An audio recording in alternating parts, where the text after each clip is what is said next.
Go. Hey, my name is Hattie, and I am here to open up the show for the Tyra Hill Queens Wind Down season finale. I'm telling you, you need to put your hands together because it has been a wonderful week. Oh my God, yes. Give it up for the Tyra Hill, and we thank you, the WPB Media Network, April, James, thank you, DJ A-Rob, we're thanking you for all of you who are coming.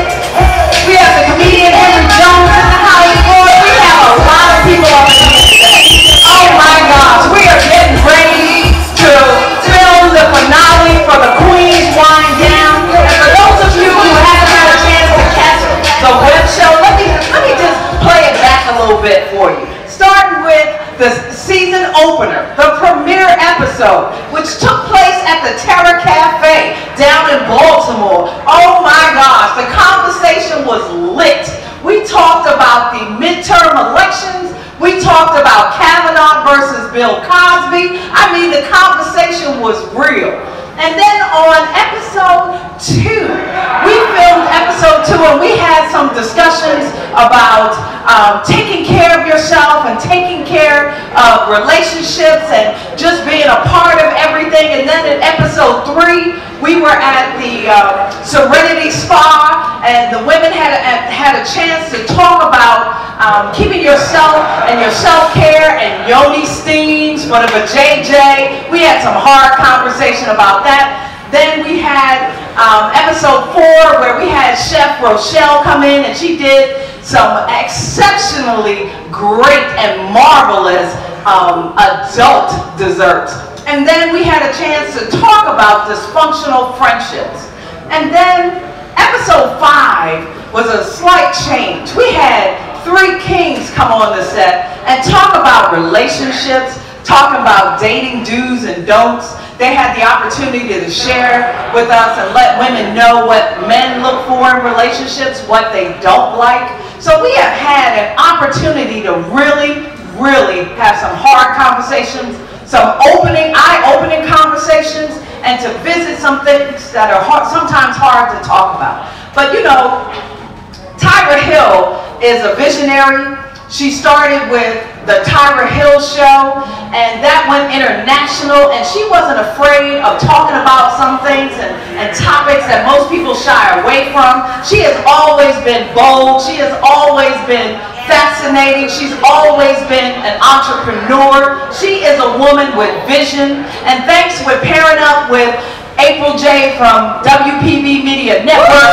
They were able, yes, let's give it up for WPB Media Network. I'm telling you, between that show and the Live Wire, and we have, April J has done it all. And she has given us a platform here in Baltimore to put us on the map as far as media is concerned. And so for all of those that may not be tuned in, you need to check out WPB Media Networks and check out all the offerings that are online and in person. They're out of CW in Charlotte. They're going to be out of CW in New Orleans soon. So you're going to want to put your hands up for that. But we are here tonight to celebrate my girl, Miss Tyra Hill. Again, she's a visionary. She's a lovely woman. She's a caring woman. She cares about the things that we care about. And she's about our business. And she handles her business. And we are here to celebrate the Queens Wind Down season finale.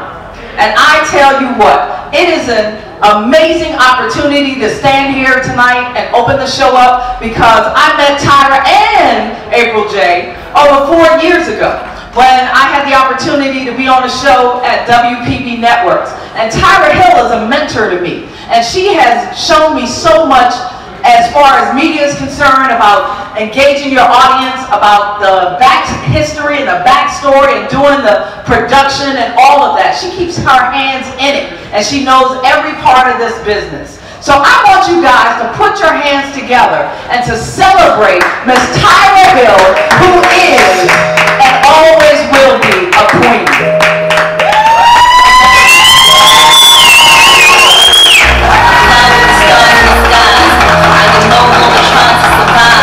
I believe that life is a prize. Hey, y'all!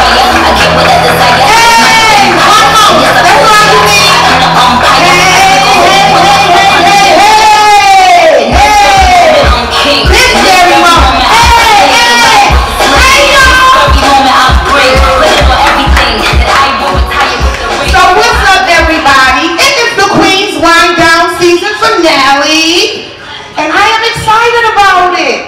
I am your leading lady, Tyra Hill.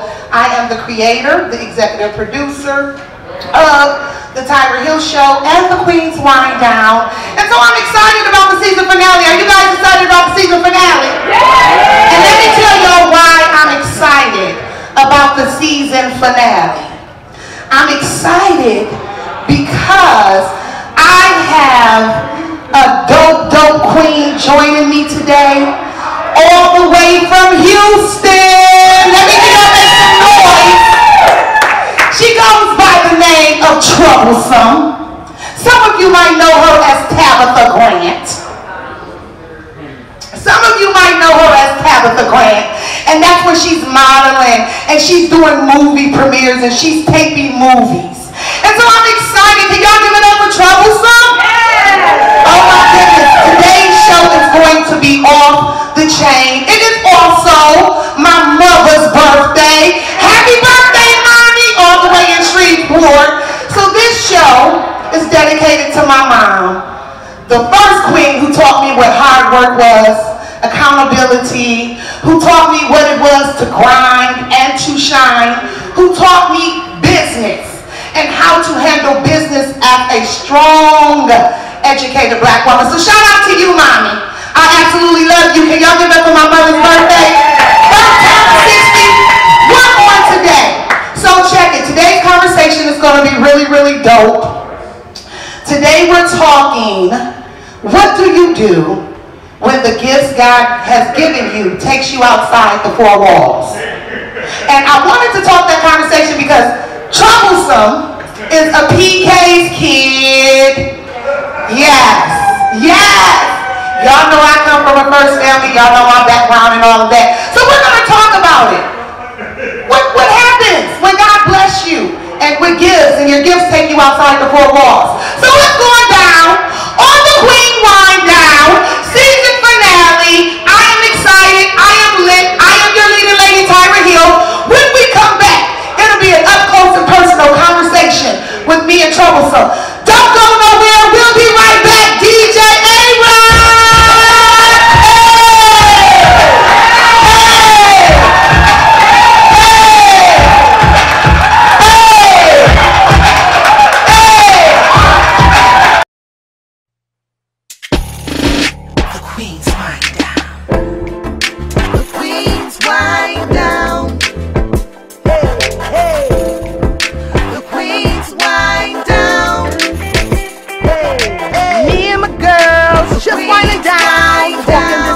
While we're fixing each other's crowns, the Queen's Wind Down. Hey, me and my girls winding down. Hey, me and my girls winding down. Talking this and that while we're fixing each other's crowns. The Queen's Wind Down. Hey, me and my girls just winding down. Talking this and that while we're fixing each other's crowns. The Queen's Wind Down. Hey, me and my girls just winding down, talking this and that while we're fixing each other's crowns. The Queen's Wind Down.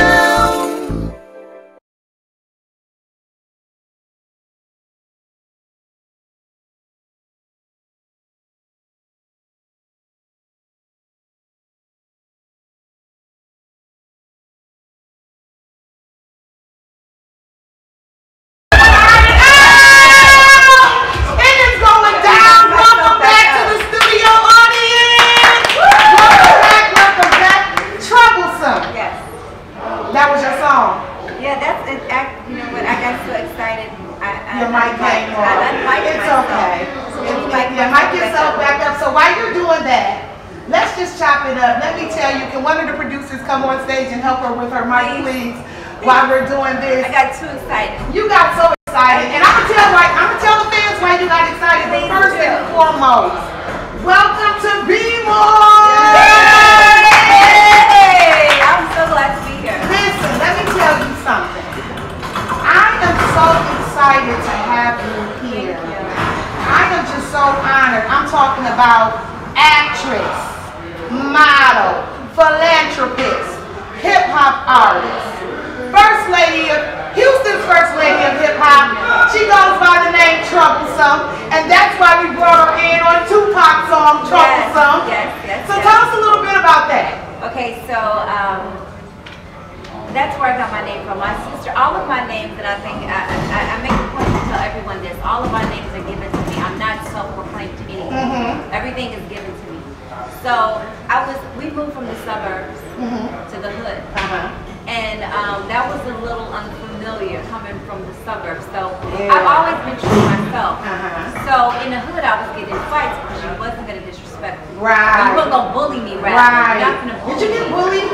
They Because you're really pretty. They try to bully. I can only imagine. They try to bully me. You know what I mean? I've always been petite. They try to bully me. I spoke differently. We kind of dressed different than you know what I mean, our environment. And I was just always about that life. So I was coming home, getting in fights, and they was calling my mom and stuff. And so my sister was like, "You're troublesome. You're troublesome. Tupac son, that's you." And I was like, "Yeah, I'm troublesome."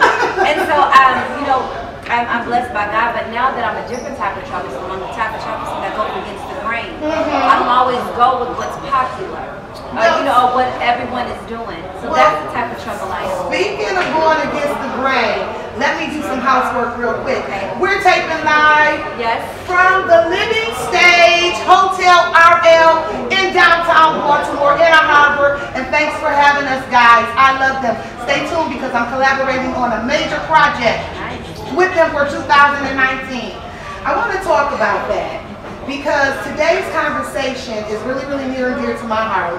And let's go back. Let's go back to March of this year when I first met you. I had the pleasure of covering South by Southwest in Austin, Texas. It goes down every year. And if you don't know anything about South by Southwest, it covers everything. Media, hip hop, production. It's something that's always, it's a week-long festival. And Austin, Texas pops. And so I was there, shout out to Beats and Beers, Brandon Corridor, who is a sweetheart of mine, and you were performing. Now what tickled me about you performing was because hip hop is usually male dominated. And so I had an opportunity to see you perform. I did not know who she was. I did not know her. But I have to tell, can I tell them a little bit of the story? So I'm standing outside. Everybody wanted to talk to me. Everybody was trying to interview with me. And I needed a little break. And so I was like, it's hot. We're in Austin, Texas. It was hot. So I went outside to take me a little break. And here pulls up this beautiful young lady. And I was like, oh my God, she's gorgeous. And so you walk by, and God says, say this to her. And I was like, I don't know her. And he was like, no, say this to her. And I was like, excuse me, can you come here for a second? I think I told you who I was. I think I hugged you. And I said, yo, God told me to tell you this. And you just busted out crying. And we just started crying together. And so I did not know that you were the daughter of, you were PK's kid. Both of your parents are pastors? Well, no, my father's a pastor. My mother's first lady, but she is a prophet. Yeah, she's a pastor. First lady, prophetess, pastor. Yes. And so I'm never gonna tell y'all what I said to her because I don't even remember because it was all God. But from that conversation, it must have been. Well, it had to be true because we just hugged and we just cried. Yeah, I mean, what you told me, it was prophetic. It wasn't something that was on social media. It wasn't, because I'm extremely private with my private life. I'm all up for branding and promoting and whatever, but certain things I feel like, even as a society, I feel like we should keep certain things close to heart. And some of the things that God laid upon your heart to share with me, I knew that it was God. So that's why I started crying. Because I knew that, okay, she was obedient enough to do what God told her to do. Well, I wasn't at first, because when he kept telling me, I was like, no, she gonna think I'm crazy. And what's so funny about it is that my videographer came up to me, she said she has a word for you. That's exactly what I said. And I was like, no, you know what I mean? Like, shut me off. Everybody got to work, so, you know, South by Southwest. So, and then she was like, she got a spiritual word, and then that's what kind of shifted. Okay. And I was like, okay, I'm open to receiving. And then, because even that, because we got a bunch of false prophets. Right, come on now. So even with that, I was just like, well, let me hear what she got to say. You know what I mean? Because God I didn't get that from you, though. You ain't so humble. But let me tell you, when it comes to God, I'm open to whatever He has for me. Okay. So I allow my spirit to be open, but at the same time, I know that He's gifted me with the spirit of discernment. Okay. So if you're not who you say you are, I can shut it down. Quick. Yes. But when you start speaking, I knew this. You wasn't playing. Like God really sent you to tell me what you had to tell me. And I knew then that we would always be connected. Oh my goodness! I thank God for you because you received it. Absolutely. And after I just saw it, and I was just hugging you, and we was hugging each other, and we both started crying. And I was like, okay, God. And the more I hugged you, the more I felt God on you, the more I could feel His anointing. So I said, there's no way that this baby has not encountered what I've encountered on my spiritual journey. And so for those of you that don't know, and I really don't say this a lot, I went to seminary school. I am a Reverend Doctor. But just like you, I love the hood and I love God. Tupac is my favorite rapper. I mean, I can go all through Pops. And we talked about this yesterday. When Pop died, you'd have thought one of my family members died because people was parked on my mama's grass. I mean, we had blunt rotations going around the house, sorry mama, and, you know, listening to Tupac, and we was pouring out a little liquor, you know what I'm saying? We was drinking Hypnotic, you know what I'm saying? So I just get so tickled because I said, she's anointed, she's gorgeous, I know she's gifted, I know she's multi-gifted, I know she's spiritually gifted.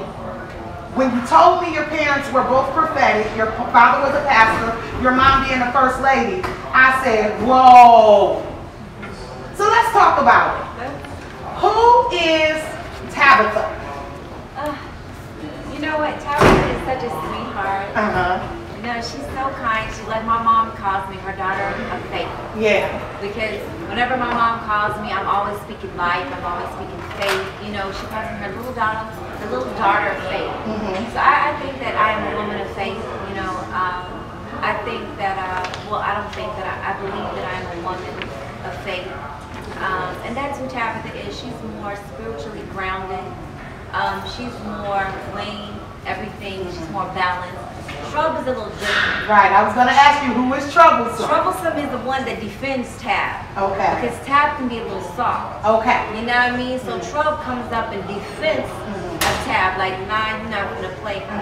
And I had to learn that because it was a blessing by God that I was gifted brothers. Right. That were BDs and Bloods and GDs that taught me the game and told me how to peep stuff. Like, they're not going to take advantage of you. Right. Because they knew we were in an environment that wasn't familiar to us. Right. So rather than let us be crash dummies, they taught us the game. Right. They taught me the color code. Right. And at the time, that DJ Screw was popping, and I wasn't really on a DJ Screw at the time because I was in a different environment. They listened to Screw, and they put me on the Screw, which caused me to start freestyling with the Hustlers, and then I just started rapping. So that's how you started rapping. So real quick, because we laughed about this yesterday over dinner and while we was in the mall shopping, because we had an impromptu girls' day. We went shopping and we went to dinner. Yes. I told you how lobster and crabs. Oh, Timbuktu. Shout out to Timbuktu. Yes. And Omar, our waiter was So amazing. nice. Hi, Omar. We talked about yesterday how I grew up on a dirt road. How I grew up in the country, how we had to shuck the corn and all of that, and how my mother, hi mommy, happy birthday queen, kidnapped us in the middle of the night. Right. I always say it like that. She did really kidnap us. She was trying to get away from my grandma, who's gangsta. And I went from going to an all-white school to growing up in the country on a dirt road to moving into the projects in Flint, Michigan. I had no idea what Bloods and Crips were. It was like a culture shock for me. And so the first day I went to school, they wanted to fight because they said I talked like I was white. But what they didn't know was I was a country girl and I was strong and I could throw them things. Because just like you, my uncles were hustlers. My uncles were in the game. My brothers were hustlers. And so the girls did what women were supposed to do. The men did what only they could do and Big Mama wouldn't let them do. But I went to school. I was an ARA student. And so we talked about that, like that culture shock for you. You grew up in the burbs, so you could relate. Yeah, I did. I came from, and the people in H-Town Memorial is very predominantly, very trust fund kids, very, you know what I mean? It's just a different type of lifestyle, and that's where my father grew up. He grew up, you know, my father comes from a wealthy family. My mother comes from a more humble background. And then the shift when they went through their divorce, we moved to the Southwest Houston. West stuff. That's why I'm always going up and down, because the West is what taught me the game. You know what I mean? West side. West stuff. West stuff. So just, it was a different transition, and they called me Oreo. Black on the outside, white on the inside. But really it wasn't about that. It was just that I grew up in a different type of environment. My parents instilled in me to sit up straight. Correct English. Because you know what I mean? And it's nothing wrong, and I really want us as a culture to get it. And it's nothing wrong to be intelligent. It's nothing wrong to be smart. Let's talk it right. Nothing wrong. There's no such thing. There's proper etiquette. It's speaking with correct English is what it is. Pronunciation. That's all it is. But when you come to a different environment, and when you look different and sound different, some are intimidated. And so that's really what it was. And so I had a decision. You was not gonna bully me. You know what I mean? Like, you was gonna throw them things. That's not gonna happen. So, you know what I mean? I did what I do. And my father, he was a bit of a rebel. Like, the hand of God has always been on his life. So even though he grew up in the suburbs, he was a Golden Glove boxer. And for people that don't know, Golden Glove boxers, when you keep getting in trouble, and law enforcement, HPD, Houston Police Department will put you in a boxing league to fight on their behalf. Really? Yeah, or you can serve time. My father was undefeated. My dad was undefeated. So he had the hand. So when he knew we transitioned to a different type of environment, come here, y'all are pretty. I know what comes with that. So he taught us a little bit of whatever, and I just took that, you know what I mean? And you put it to use real good. But I'm not a confrontational person. If you come to me, I'm an answer. You're so humble. Don't come to me. Yeah, absolutely. Very humble, very laid back, very chill. And what I love about you is every time I encounter you, it's a breath of fresh air. It's never good morning, it's God morning. Always. And I was so tickled because even when we was out chilling yesterday, the scriptures was coming across your phone. And so that's why I asked you. Yeah, your God message is like, who is Troublesome and who is Tabitha? Because I get it. Like you said, Troublesome is who looks out for Tabitha. I have that. Tyra Lee, that's who I was before I got married. Tyra Lee is the savage. That's who will come up out the front door busting at you and make you reverse all the way down the street. Tyra Hill, she's the more godly, conservative businesswoman. Tyra Hill talks Tyra Lee down. So I feel you when you say, that's why I was over here giggling. Because literally, I have to talk myself now. Like, girl, Tyra Lee be like, Tyra Hill, you want me to finish that? And Tyra Lee be like, girl, she don't want you to finish that because we going to tear some shit up. You get what I'm saying? So I get it. But what I love about you is the balance. So when we come back from commercial break, I want to talk, because you've been doing some big things in Houston. I want to talk about the movie Harvey, after Hurricane Harvey. I also want to talk about the fashion line that was created from the destruction of Hurricane Harvey. And I want to talk about all these movie premieres you've been going to. You just went to a movie premiere. I want to talk about your latest project. I want to talk about it all. Can we just talk? And then I want to talk, what do you do when the gifts God has given you takes you outside the four walls? You guys don't go nowhere. We'll be right back. It's going down on the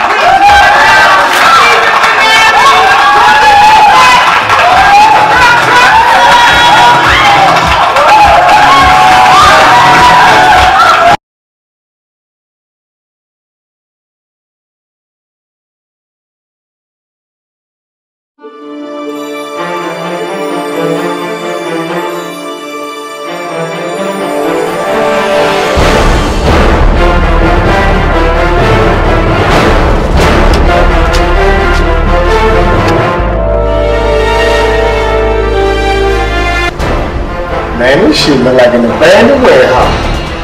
Hello. April. These white people show up.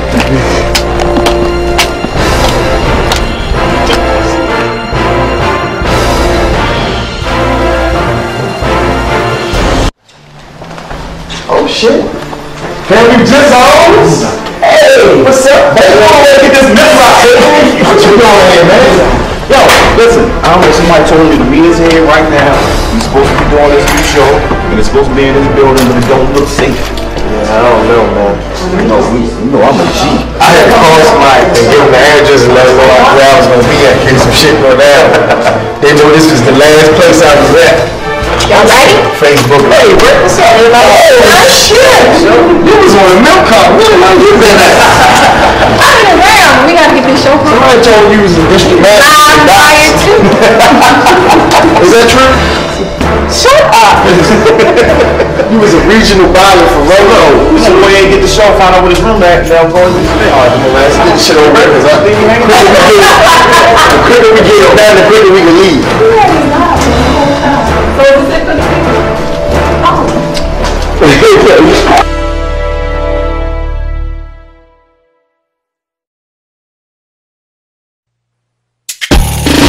The Queen's wind down. The Queen's wind down. The Queen's wind down. Me and my girls just winding down. Talking this and that while we're fixing each other's ground. The Queen's wind down. Me and my girls winding down. Me and my girls winding down. Talking this and that while we're fixing each other's ground. The Queen's wind down. Me and my girls just winding down. Talking this and that while we're fixing each other's ground. The Queen's wind down. Me and my girls just winding down. Talking this and that while we're fixing each other's ground. The Queen's wind down.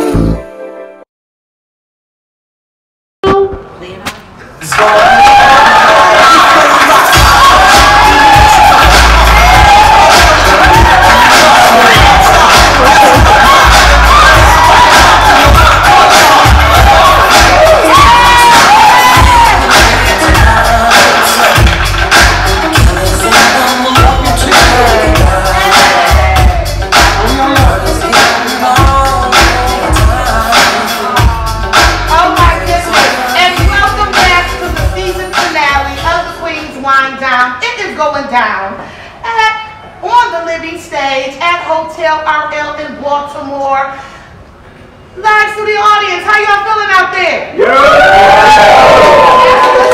I want to give a special shout out to some dope young men. Yeah. Clinton College basketball team.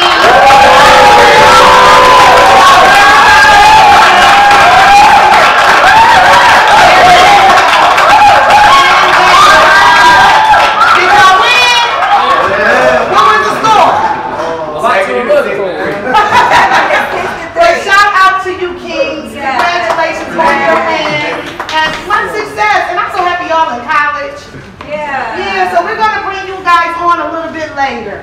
Thanks for showing Tyra Hill and the Queen's Wind Down and Troublesum some love. And also, I want to give a special shout out to one of my sweethearts who just moved here from California. She has a dope organization called Jada's Got Your Book Bag.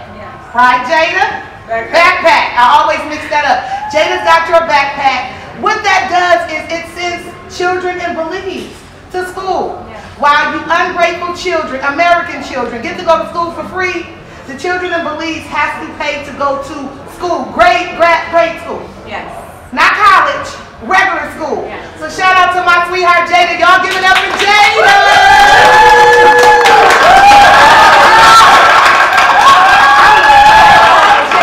I love Jada too. You love Jada, I'll share her with you. Thank you. When I went to Cali in March, I went to her gala. And it was absolutely amazing. She's a dope young lady. And it's always good seeing the millennials do dope things. Yeah, and what I really liked when we spoke on the way to the venue, she was like, enough of the complaint and do something. Right. And that's what I'm about. Like, you're about that movement. I'm not about this. You got, you know what I mean? Like, do something. Right. And I really admire her, and she's so young, and she's about the cause. And most importantly, she's about changing the world, and that's what we need. Yeah, I mean, just absolutely, just amazing, and I love her. So she is a student at Howard University. Howard! HU, you know. Yeah, that's what they do. And the funny thing, I was telling her, I was like, you know, I got accepted there when I was 17. Right. And we talked about that yesterday, but she's doing her thing. And I'm just happy. And Troublesum, welcome to you. Thank you. All the way from Houston. Yes. Houston's first lady of hip hop. Philanthropist, model, actress. And so that's what I want to chop it up about now. You are in Houston doing the damn thing. Thank you. Like, let's talk about Harvey, the movie. What is the movie Harvey? Okay, so the movie Harvey is a glimpse of what actually went down when the Hurricane Harvey hit Houston. It entails what happens. It's not necessarily about the storm or the hurricane rather, but it's about what was going on during the storm. The survival. It was about, yes, surviving this storm is what it was about. And you know what I mean? I played a character, TT, and TT's real spicy. Which is a lead character, yes, lead role. my first lead role. I'm excited. She's very spicy. You know what I mean? She gives the audience the opportunity to laugh. So she brings the fun and the spark, you know what I mean, to the movie. But yeah, that's basically. But here's what I loved about your role in Harvey, because I've been behind the scenes and I've been watching. It's been a real emotional role. It's like the movie is emotional within itself. Like, because of the tragedy. And when I think about Harvey, I think about Katrina. Because what happens is when those type of storms hit our communities, we don't get the help that other people get. And so how was it during Harvey? I have to say, personally, I was blessed. I wasn't affected directly by Harvey. So I kind of went through a survivor's remorse where I wasn't affected, but there was so many people around. Right. So as soon as the mayor gave the okay for us to hit the streets, I went to the George R. Brown Convention Center, and I just try to help because everybody. Homes were missing in neighborhoods. It was neighborhoods that homes were demolished. Demolished. And I would like to take the time to shout out really Trey the True and DJ Mr. Rogers, because they absolutely stepped up and went beyond to kind of help and assist people that FEMA wasn't really helping. Right. You know what I mean? Right. Because it was all political. It's always political. It's always political. And then when Puerto Rico is still waiting for help. Absolutely.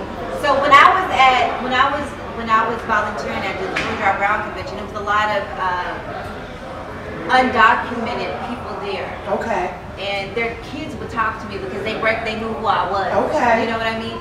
So they would tell me, and I was like, well, let me help your parents. And they were like, they don't want to get help because they're illegal immigrants. And they're afraid. And they're afraid that they're going to be, they're going to be, it was just so much. And then when I actually talked to people, they said, we're not supporting anybody right now. Right now, we're just trying to help people. We're trying to get them back on their feet. So that was comforting. But then what happens after that? And then I can only imagine what ICE is like in Texas, because you guys are on the border. Right. I'm just, you're disgusted. Well, I mean, it's, you know what I mean, because my oldest brother is the federal agent, and he works in the ICE department. Okay. He doesn't necessarily work with what's going on because he's on a higher level, so he's more so with terrorists. Right. But it's just still so political. And this is why it's so important that you get out and vote. Right. It's so important that you let your voice be heard. If you have any concerns, bring them to the table. Right. And it's not just about petitioning and a movement. It's about marching. Right. Right. It's not just about marching. It's about really doing something. What's following up. Yeah, and following up with your congressman. And in your legislation, in your Senate. You have to follow up. Congressman, you are connected to one of my favorite congresswomen. I am. She is your congresswoman. Yes, she is. Oh my goodness, Miss Congresswoman Sheila Jackson Lee. I had an opportunity to ask her a question. You know, I cover Congressional Black Caucus every year. Dope. Which is really, really dope, and more of us need to be there. Absolutely. Because like this year, Common was there. Common talked about the movie The Hate You Give. I love. We have premieres. We have the All Black Party. Biz Markie DJ'd it, and so it's just a dope, informative week for the people. We the people of color. For us. And so I love Congresswoman. And Maxine Waters, and you said something, because we're in a political high climate time. And you know, you're in Houston and the Bushes were from Texas, and I'll take the Bushes right now over number 45. Any day. I mean, you see George and Michelle. Right. Like this. Right. Just saying. Right. How is the climate in Texas? Well, you know, okay, so Texas is a red state. Okay. It's just like, and we have to also, let me just educate you guys about Texas. Texas is the Lone Star State. So the reason why it's called the Lone Star State is because we were the last state to abolish slavery. We said we'll be separate from all the rest of the states. We'll be the lone. Yes, we'll be the Lone Star State. We'll stand on our own. So with that being said, it's a bit of a, you know what I mean? I can't say that I have been affected directly by it. You know what I mean? But I know what goes on around me. Right. If you understand what I'm saying. You can't turn a blind eye, and you feel it. Absolutely. It's in the air. Absolutely. But Beto run a great campaign. As you know, he ran for Senate in Texas. He involved myself, being Trade True. So many other people. We rallied behind him, and he really did a great job. It's just that Texas is a red state, so by a minor, it was but an inch of a vote that Ted Cruz was able to stay in. Well, you said something about one of my favorite rappers, Bun B, and I know you work with him. I know. OG. Yes, he is an OG for real. Let me tell you something. My OG. Growing up in Michigan, I didn't really learn what hip hop was until I moved to the East Coast. Because in Michigan, we're more underground. We're more South. Rap like UGK, the Ghetto Boys, No Limit. That's right. You know what I'm saying?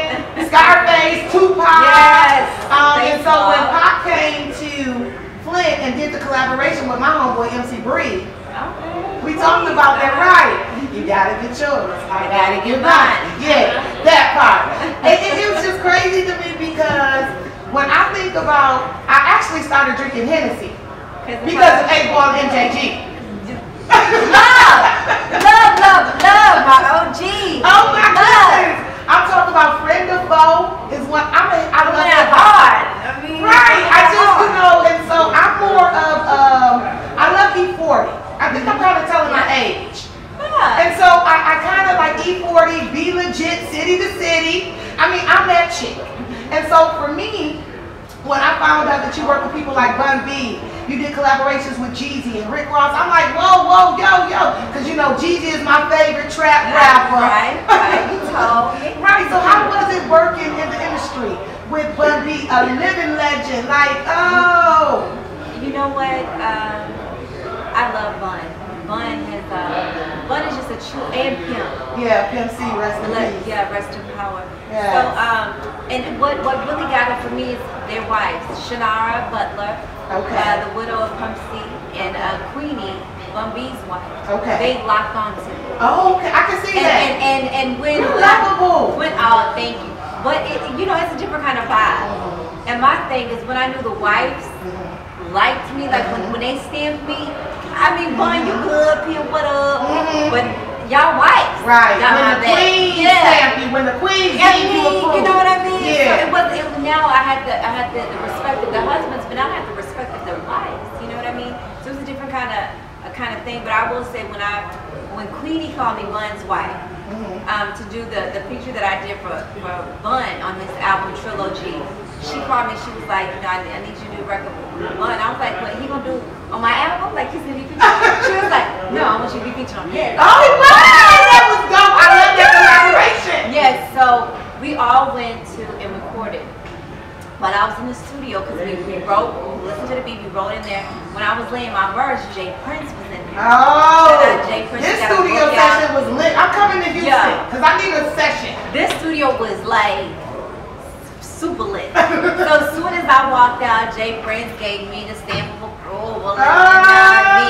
So it was just a whole different type of vibe. But Glenn has always been the OG. He's always been open to stamp new artists to come up. If he believed in you and he saw you putting in the work, he didn't mind helping you. Right. And that's kind of when I knew, like, I kind of was like, okay, I'm kind of getting a name for myself because now I'm doing a feature on Bun's album. You know what I mean? Which is dope. Which is dope. Because it's a lot of new artists that's upcoming. And he's the OG to so many to Drake. I mean, to so many. So many. He's been around for so long. And what I love about people like Bun B and Ho, they evolve with their music. But they stay true to themselves. But they stay true to themselves. They don't switch it up. No, they don't. They stay true to themselves. And that's what I respect. Yeah. They ain't gotta play the game. Right. They are who you are. You accept it. Right. You know what I mean? So So let me ask you this, because are you guys enjoying the conversation? Yeah.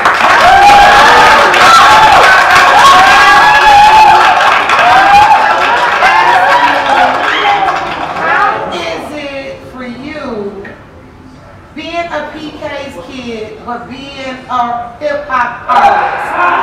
Like, do you ever feel like people are judging you? absolutely. It was really difficult in the beginning of my career, and I was very vocal with my dad. My dad is my best. It's something about a daddy-daughter relationship. You know what I mean? My dad is like one of my best friends and my spiritual advisor, but he's also my earthly father. So I would go to him and I would be like, "You say I'm going to hell because I'm rapping." You know what I mean? Like, they already put me to damnation. Right. They done put you because I'm in front of rapping. Jesus. Yeah. Jesus They judging you. crucified me and cast judgment on me. And then I just thank God that I thank God that He's given me an earthly father with such wisdom. Right. And He would tell me how to do that. You know, like, you gotta know God for yourself. Right. And that was the key point. Oh, Daddy, I love you. That was the key point, knowing God for myself. But it was a lot of times that they would have, because you know, annually they have these ministers conference. And then within the conference, they would have a smaller conference with the main mega pastor. And people were like, well, your daughter is using this profanity in her work, and that's such a, you know. And so I'm grateful that my father took, because he also took what I was doing up onto himself, because it went against what he stood for. Like, how can your child coming up under you be rapping such things? Well, I feel that way with Polo. And especially when I was in the pulpit preaching, they would always use that against me. Her son is a rapper, he cusses, he does this, he does that. And so I started being funny, because I'm like you, I'm true to myself and the guy. So every time the BET, the Hip Hop Awards come on, I'd be watching it with him. Yo, who was your daddy? That's how I found out who Jeezy was. Because Jeezy, I'm like the snowman. And so, you know, listening to him, my son being a hip hop artist, you guys perform on the same stage in South by Southwest, I'm like, okay, I have to see what he's taking in. Right. I need to know what's going into his gates. I have to know how to cover him. That's right. And so when it came to his artistic side or his musicianship, I planted those seeds. But because like you, I grew up in the church, gifted, directed the choir, started directing the choir at 8 years old. Did some other things, started the youth ministry, started the mind ministry, started a whole bunch of stuff.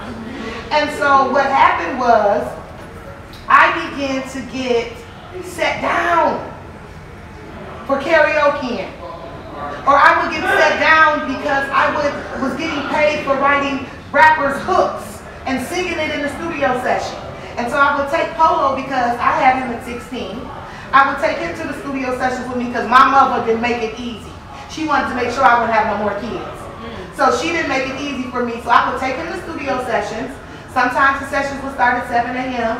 We wouldn't get up out there 4, 5 o'clock in the morning. You know how I go. You in the lab doing what you do. And so that's what's instilled the musicianship and the hip hop in him. So I felt like I planted the seed. I can't abandon it. I planted the seed.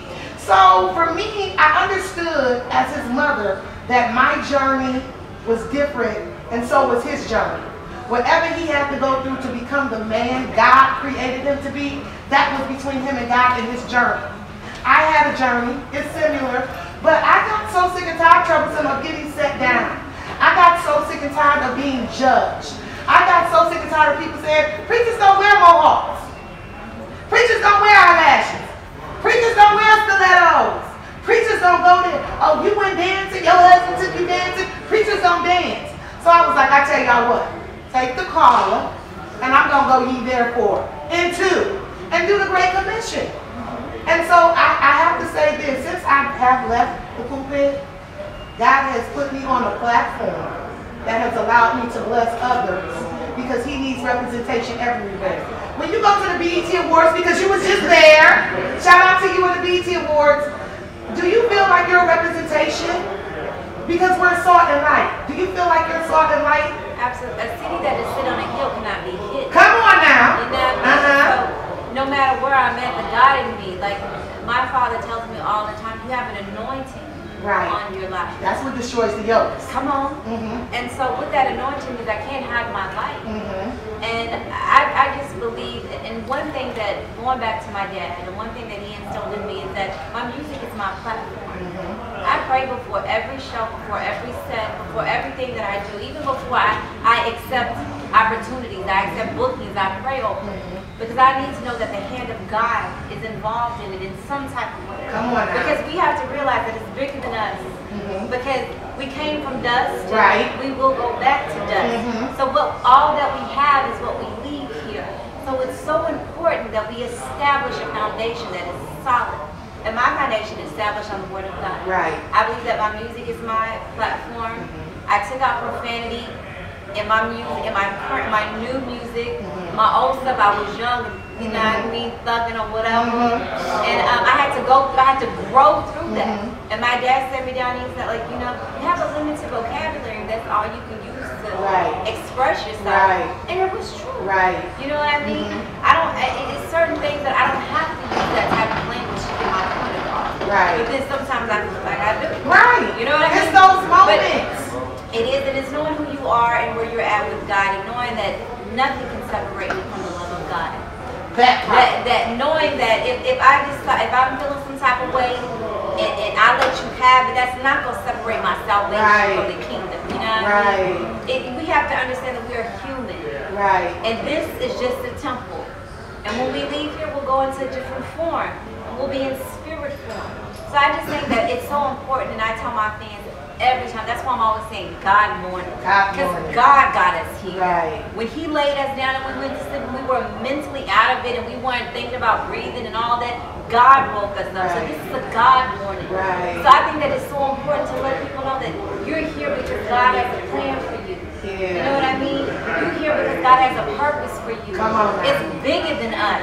And when you really get to the gist of that, you found yourself. Oh my goodness, Troublesome, I just love you. Oh my goodness, what is your favorite scripture? Okay, so we have a family scripture. It's Ephesians 3:20. Now unto him who is able to do exceedingly abundantly above all that you can think or imagine, according to the power that worketh in us. Meaning, if you got 50, God gonna match you 50. You got 100, God gonna match that 100. And you look at certain people and you wonder why that they're the way that they are. Because it's the power that works in them. God is not a man that he should lie, nor the son of man that he should repent. So if he said it, he's gonna do it. He's gonna do it. He's gonna do it. Just like that. Just like that, because he can't lie. He cannot lie. So stand on the promise of God. Well, I have to tell you, I've been waiting for this interview. I saved you. Because I was like, you have to come in and do my season finale. You're going to perform. She's performing a little later, guys. We're talking God, but she's going to perform. Because this is who you are. This is what you do. But let me ask you this. Who is your favorite hip-hop artist of this generation? Of this generation? Yeah. I don't know. I have a lot. I like a lot. I like a lot of people. I'm a fan of Drake. I like his writing. Yeah, Drake is a dope lyricist. I'm a big fan. I'm a big fan of J. Cole. I love J. Cole. Yeah, I'm a big fan of Kendrick. Oh, I love Kendrick. I just went to see him. Did a meet and greet. Kendrick is dope. I'm a lyricist, so I listen to what he's so dope. Yeah. What do you think about Wayne's new project? I only listen. I can't really give a Mona Lisa is my shit. I only listen to a couple. I'm sorry. I only listen to a couple of records, so I can't really say. I only listen to a couple of records. Right. So I can't really say what's my favorite. But I'm just all for. I'm all for us in the culture. Yeah. I'm all for us educating ourselves and knowing that who we are. Knowing that we are the beginning of civilization. The Garden of Eden is Africa. It was in Africa. That's why Africa is called the motherland. Yeah. So I just want us to educate and know who we are and what we came Well, from. let me ask you about this since you are a female MC. Yes. And we ain't talking about the M with the C. We're talking about EMCEEE. That's old school. Yes. MC. Yes. Yes. It's so much going on within the industry. Yes. And when I interviewed you, because I don't forget conversations, one of the things that you said that I love is when it's the males or the men in the industry, a label can have multiple men. Absolutely. But when it comes to the females, they only want to have one female. Absolutely. And only one queen can win at a time. I think this is why we see the bullshit between Nikki, I cuss every once in a while. I'm sorry, April bleep me out if I get a little bit too warm though. This is why we see the bullshit.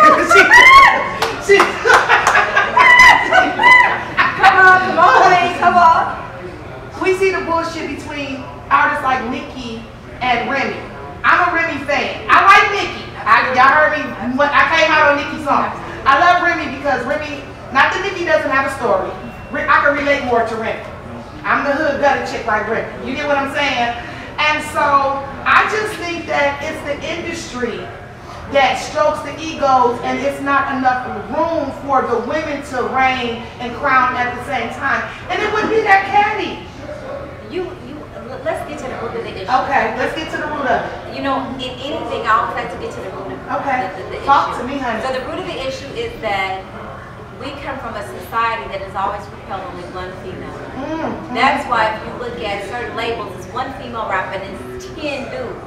You know, and they really pretty much talking about the same thing. But it's 10 of them and it's one queen. So now it's a rivalry because now I gotta compete with you to get that one spot. So now I'm looking at you sideways. And making up beats. Right. Now I'm coming for you because I gotta make sure my spot is solidified. Right. And I just really don't believe in it.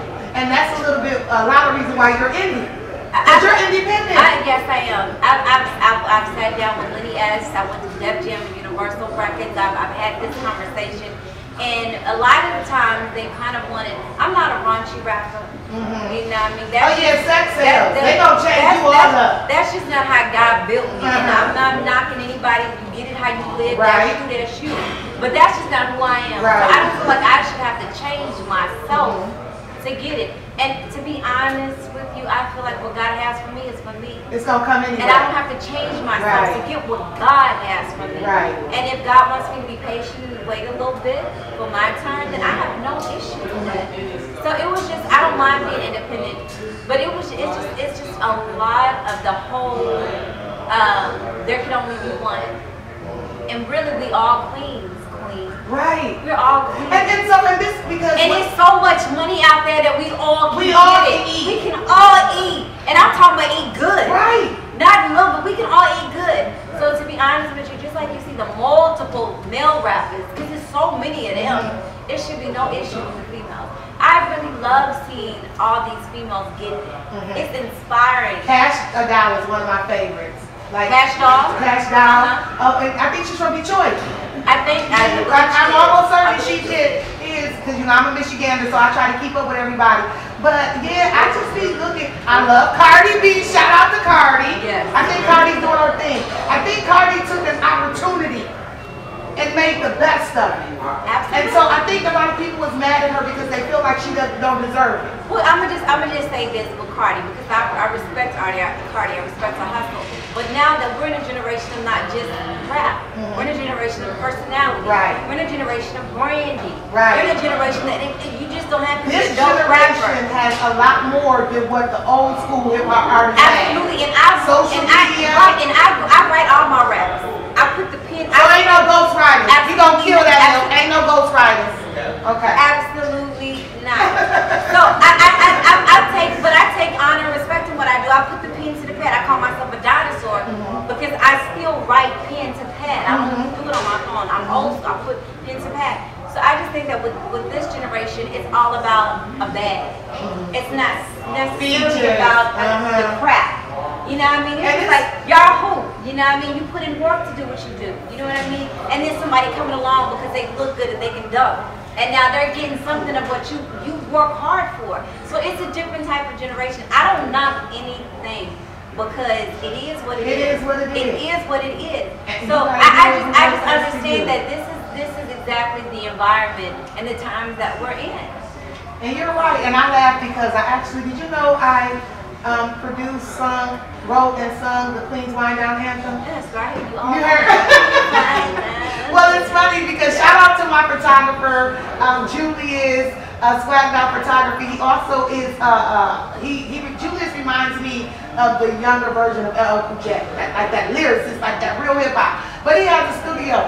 And so I went to his house to do, and his wife Erin, shout out to Erin, went to the house to do my track. And I was like, I'm doing it the old school way. We ain't gonna sing a little bit and then you cut and then paste. I'm singing all the way through. I'm singing all of the parts. And I did good. But I ain't got what I used to have because I had to do a couple of takes like 3 or 4 times when I used to could just knock it out. But I did good. Julia's laughing. 3 or 4 times. But I did. Great 70. And I made him erase it. Like, cause you know, I hear. I'm like, oh no, I'm gonna change this key to this. Then I used to have to change the soprano note to this. Right. So when you know, you just master it. But I said that to say, everybody wants an overnight success. We live in a microwave generation. Everybody wants it. They go into the studio. The singers, you go to the concert, they really can't sing because auto-tune has just really tuned everybody out. And then you get to the concert and you be like, yo! Right, that's right, and that's why I gravitate to natural art. I gravitate to the artist, like everything behind it. Like I went and saw her last night. Right. 21 years old. Right? She plays multiple instruments. She's multi-gifted. Drums, the bass, guitar, everything. And she's gorgeous. Absolutely. And her voice is bananas. Yeah, and she's very humble. Very humble. Very humble. So that's what I gravitate because that's what gives me life. Right. I'm not gonna knock you for what gives you life, but I'm gonna appreciate what gives me life. You know what I mean? Had you performed with a live band? Yes, Is that a dream? Oh, you have? I have. Oh my God, I see you. I have, and it's so fun because it's so authentic. Shout out to the Roots. Yes. Plus love, that's my baby. Yeah. Because it's so authentic and it's so like a part of our culture.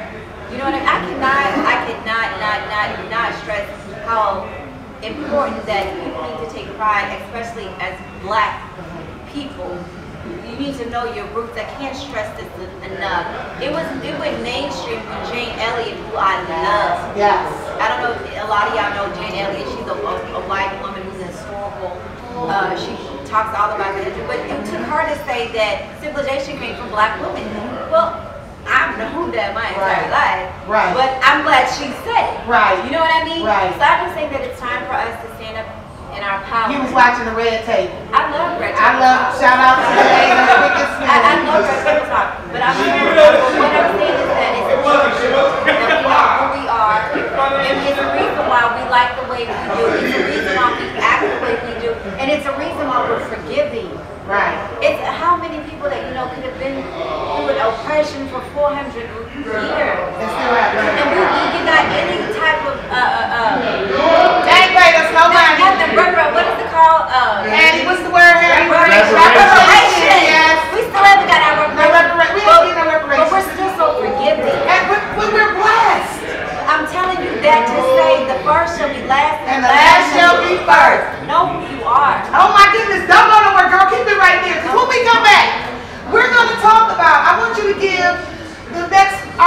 out there, or the next person who loves God with all of their heart, I want you to give them some tips on what to do when your gifts that God is giving you takes you outside the four walls.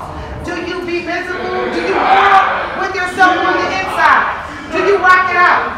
When we come back, Troublesum is going to give you some tips. Don't go nowhere.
Yesterday, I said, humility will take you where your gifts and talents won't.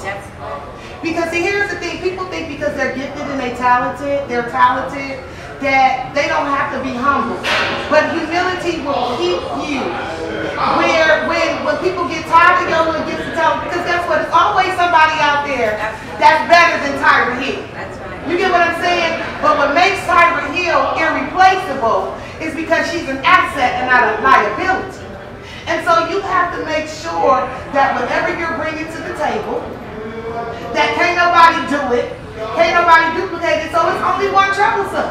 So when they was in that prison yard, girl, they felt you. Absolutely. They heard you. Absolutely. They was rocking with you.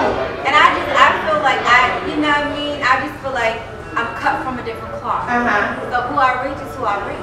Right. I mean, like, just like, you know, in the Bible, Jesus says constantly, let them that have an ear hear. Yeah. And we all have ears. He said it 7 times. We all, right, we all have ears, Uh-huh. but the person that's meant for you, the person that you're equally yoked with, the person that has the same story with you is going to hear what you have to say. So let them have an ear hear. So that's why I feel about my family. Right. They have an ear for me. Right. They know who I am. They feel what I'm doing. You know what I mean? And at the end of the day, going back to humility, you have to remain humble. Because once again, pride comes before the fall. Right. And I've seen so many people gain so much only to look to pride. Right. No humility. At all. Whatsoever. Yeah, and then you define yourself off of this, and it's just fleeting. It's vanity and going in the wind. It's here today and gone tomorrow. Well, let me ask you this, because before we went on break, I told the fans that you were going to be able to give them some tips on what do you do with your gifts, the gifts that God has given you. Because all good things come from God. We know that. Every good thing. Every good thing. Every good thing. And He never stops the work that He begins in you. He always completes it. And He doesn't take it back. And He doesn't take it back. God doesn't take it. But what I will need say, to understand that God does not take not salvation, not your When He gives you a gifts. gift, it's yours. Now you can make it lay dormant, but God never takes it back. Or you can abuse it and misuse it. And we saw that with the late great Whitney Houston, the gift, the voice. Absolutely. You know, God never snatched her gift back. And as a matter of fact, I think if Whitney would have stayed longer, and she would have got back to where she was, because it's just a vote, it's a muscle. Absolutely. We strengthen it, we use it, we work it. So I really And then we have to understand that God has given us free will. yeah. Choice. Choice. Freedom of choice. We have free will. And the Word of God says, choose ye this day. He's given us a choice. So at the end of the day, we have a choice in this situation of how we want to move. And then there's consequences that come with the decisions that we make. So it is what it is. It is what it is. But life is hard. Let's not get it twisted. Life is, especially Life is in the industry. Oh my God! Life is so hard in the industry. we are sheep amongst wolves. Yes. You know what I mean? And they putting the pressure on you Yeah. to fold every chance Yeah. they get. It's just like, remember when Jesus did the 40-day fast, and the enemy brought him up, and he said, "If you bow down to me, I'll give you the The whole world." world. You know what I mean? He had to flee from him, and that's what we have to do every day. We have to lay down. I feel like we have in church, because tag team me real quick. And this I feel is like we Sunday. have in This is church. Sunday. This is Sunday. This is I feel like we have in church, and I just want to piggyback, and then we're going to talk about what do you do. You brought up the wilderness experience. Yes. That's a wilderness experience. Yes. And what I love about that experience is when Jesus went on his 40-day fast, 40 days, 40 nights, the enemy was tempting him. But the only way Jesus was able to have victory over the enemy's tactics was he used the Word of God. We have to learn how to use the Word of God, even when we're in the midst. Like, you know, he promised him the world, he promised him the earth, and all of this, and all of the riches, and all of this, but he used the Word to combat him, to win. And a lot of times, I just think that we just get in situations and we pray about things, but we never pray the Word over the thing. You get what I'm saying? Like, my toe hurt, and I'm going to say my toe hurt. I'll be like, oh Lord, heal my toe. But no, I'm going to use the Word. For the chastisement of my peace is upon him. By his stripes I'm healed. So that's what I mean by just praying the situation versus praying the Word. Now that was your Sunday school moment for those who skipped church today. And then Bedside Baptist, because you was in the club twerking last night. I ain't judging you. Just give God some honor. Question. What would you tell the person who is gifted like you, who grew up in the church, whose mama is a first lady, whose father is prophetic, as a pastor, and mom prophetic? What would you walking away, not just from the church, but from God, because they want to be able to do what God created them to do. What would you tell him or her? You need to establish a relationship with God. That's key. That's key. Okay? Listening to the enemy or listening to what other people say about the Word of God is going to always have you feeling condemnation. And there's no condemnation in Christ. You know what I mean? So I think that's the first thing. You have to establish a relationship with God. You know? Because God has called us out. Okay, if you look at, let me just go, if you look at the Apostle John the Baptist, listen, his father was a minister in the synagogue, in the tabernacle. John was dressed in camel's wool. Girl, looking like a thug. Look at red. He was a radical. Like a thug. Radical. John the Baptist was Loud, radical. beer, everything. He was total was in contradiction of who his father was in the synagogue, and he was out in the wilderness saying, "Prepare ye the way of the Lord." Eat bugs and honey.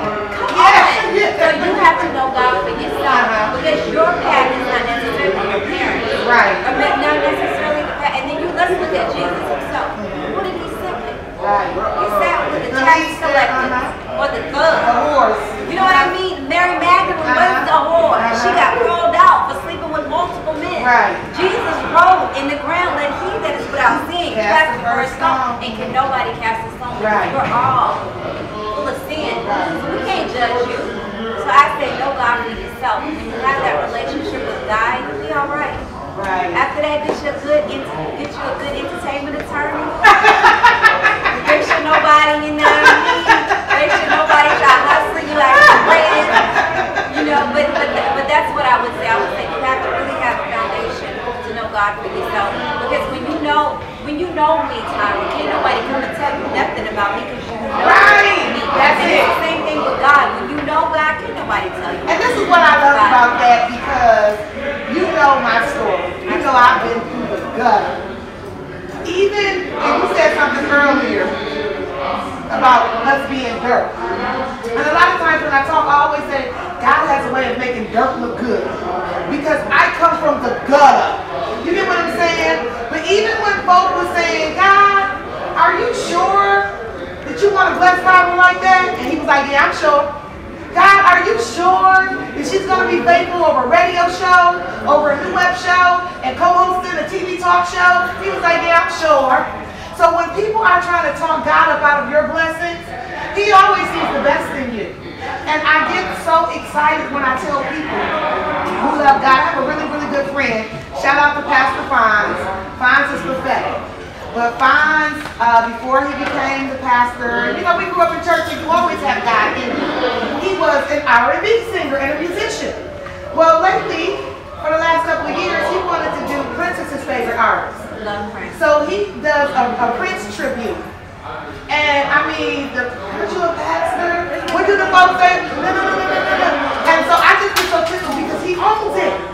I mean, and you should. My dad, my OG, you know what I mean? Because he is an OG.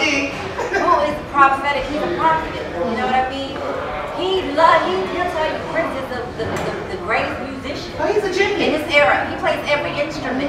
It's nothing, and I think that a lot of people get confused of, and these so-called Christians as tainted, you know, the church. So I think that you can like R&B music. It's not as sin to like. I'm not making love to Jesus, keep Jesus, keep me. No. And then I don't think Jesus wants you to. No, I need some Luther. That's why I said, when you know God for yourself, you know, can't nobody tell you how to move. Well, I just thank God that I've had that opportunity to get to know him for myself. Actually, I was forced. Because when you're rejected, you're pushed out. And so God says, oh baby, come here, lay your head and my toilet on my pillow, and I'll give you rest. Like, come on. And I'm so glad that I joined Jesus and not the church. And what I mean, yeah. And because church folk, it's a bunch like Tupac, and the words of my favorite rapper. right. Everybody kissing ass. You know, heaven ain't going. That's what it might be. They're not going. Right. They are not going. Right. So just because you hit the church, Wednesday Bible study, Sunday morning, Prayer service. yeah, you that does not solidify your salvation. You gotta know God for yourself. You gotta set aside some time where you get in one with them. You get quiet and you keep an ear to listen to how He directs you. You talk to Him. My dad tells me all the time, go boldly before the throne. Yes. Quote God back on His word. God, you said this. Because God really honors that. When you tell God this is what you said, so you gotta do it, He's like, now you calling me out of my word. Right. And once again, He is not a man. That's a lie. Nor the son of man that He should repent. Yes. So He said it, He gotta do it. Oh my goodness, I love you. Have you enjoyed our conversation? I did. You guys don't go nowhere. When we come back, Houston's first lady of hip hop, actress, model, philanthropist, Troublesum will be performing on this live stage, the living stage, at Hotel Ariel.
he walk in these shoes.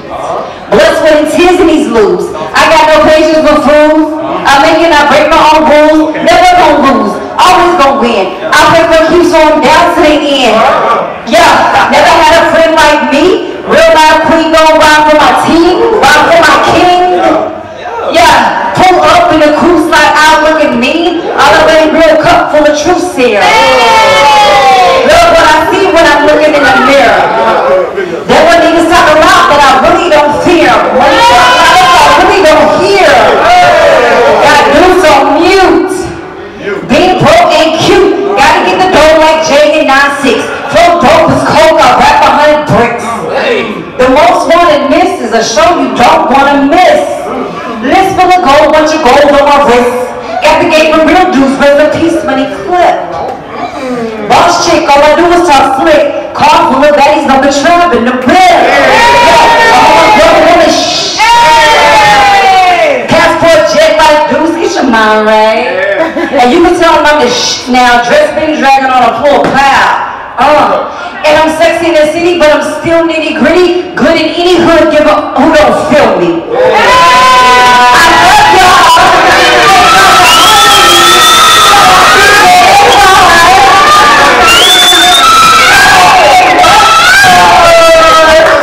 Hey, God bless you. Don't go nowhere. Y'all giving up the troublesome! You guys may not know, but it's her birthday! And I have something really, really dope for you, Miss I Love Chocolate Cake.